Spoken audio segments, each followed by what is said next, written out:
Okay, welcome back to the beer room.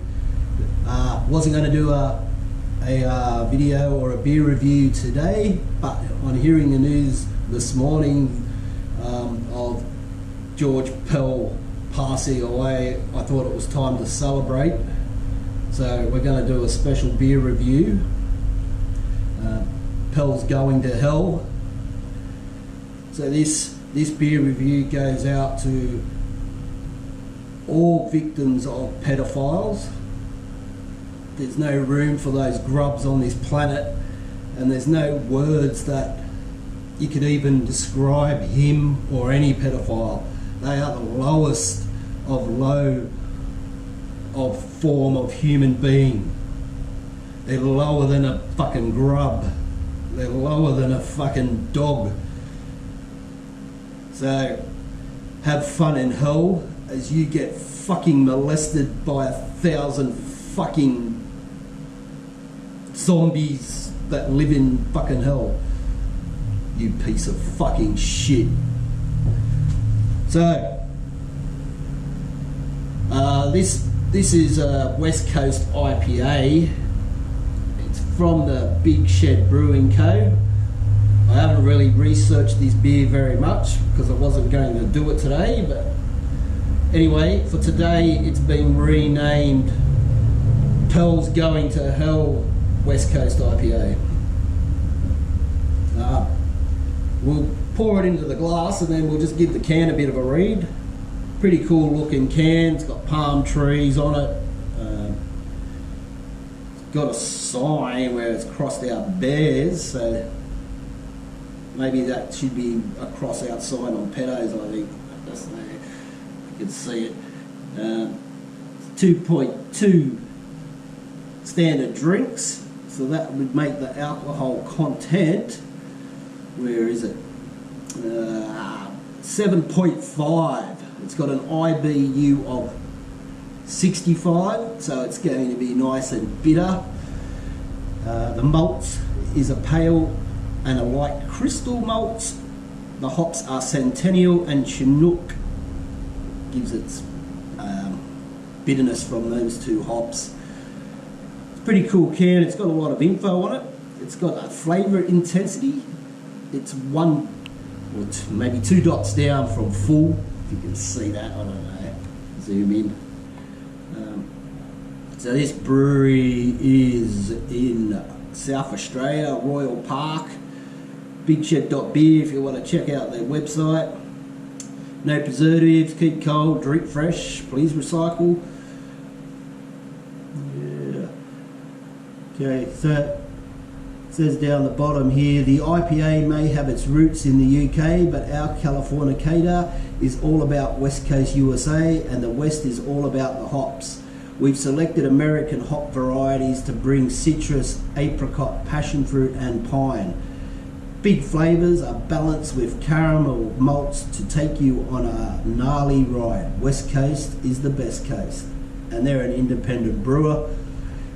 So being a West Coast IPA, it will be resinous, which gives it that piney, foresty taste. So we'll crack it open.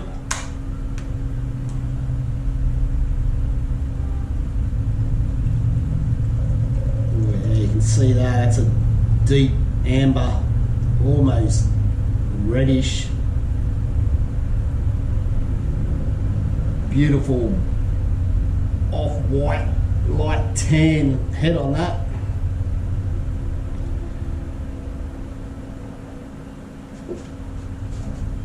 Just going to take my standard photo. As I said, a great day for all people to rejoice today. Another scumbag taken off this fucking planet. Rolf Harris, fucking hopefully you're on your way fucking out too. That's if you're not already dead.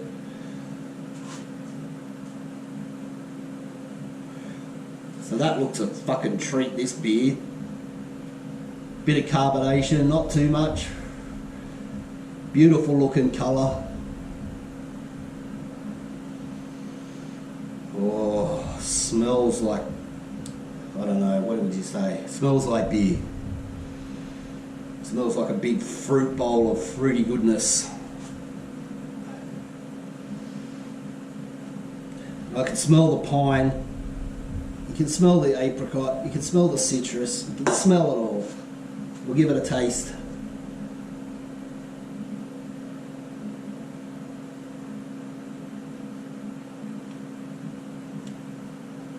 Oh yeah, straight away, bitterness, pine, that booze. You can taste that, the real booziness of that 7.5% that it is. But it's not overpowering. Tastes like all West Coast IPAs do. It's got that big burst of bitterness and pine, followed up by a bit of fruitiness, followed up by the strongness of the alcohol that's in it.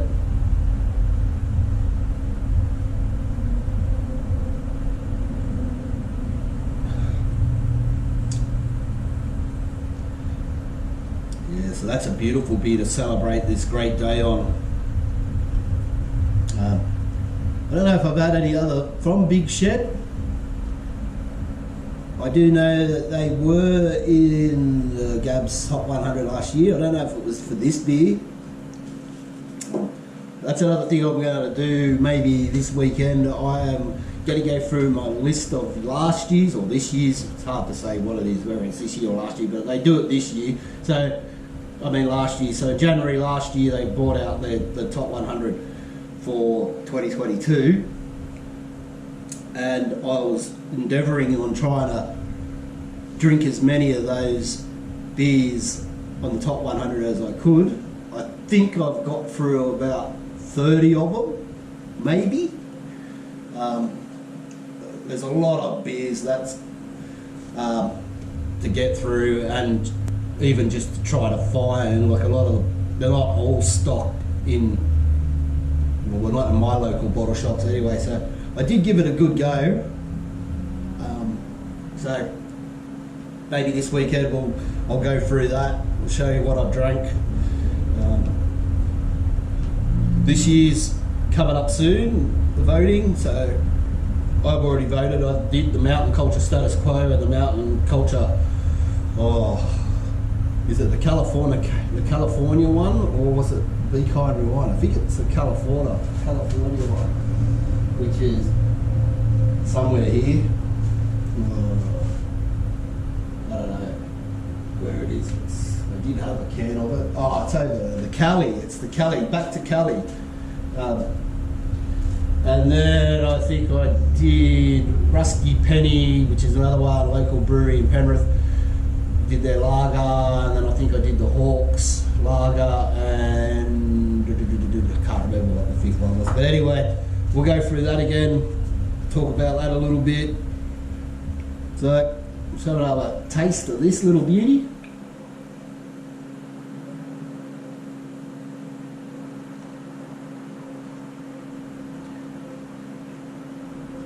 Yeah, I don't know if it'd be a beer you'd really want to have on a real hot summer's day. What's the temps here? At 10 to 6, it's 28 degrees inside this shed. It might be a bit cooler outside. But it's still worth having a go, like to celebrate the death of a fuckwit. So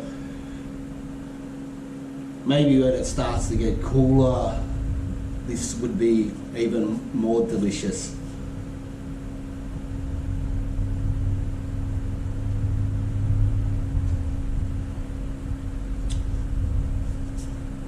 So let's give it a rating. I'm going to give it a fucking send it. I'm going to give it a big fucking send Pell to hell. Out of 5, I'll give it a 3.1. 3.1 out of 5. It's a send it Pell to hell beer. So, like I said, all the thoughts go out to all victims of pedophiles today. It's not a nice thing. It should never happen, and the people who do it should not be jailed. Should just be fucking castrated and then fucking shot. But I'm not a religious person. but I'm sure as hell would know that God would not accept him into heaven, and I don't even think the fucking devil would want him in hell. So he's going to that place where all fucking pedos go, wherever that fucking is. It's fucking misery. So, saying that, let's fucking send this beer down, and let's send Pell to hell. Send it!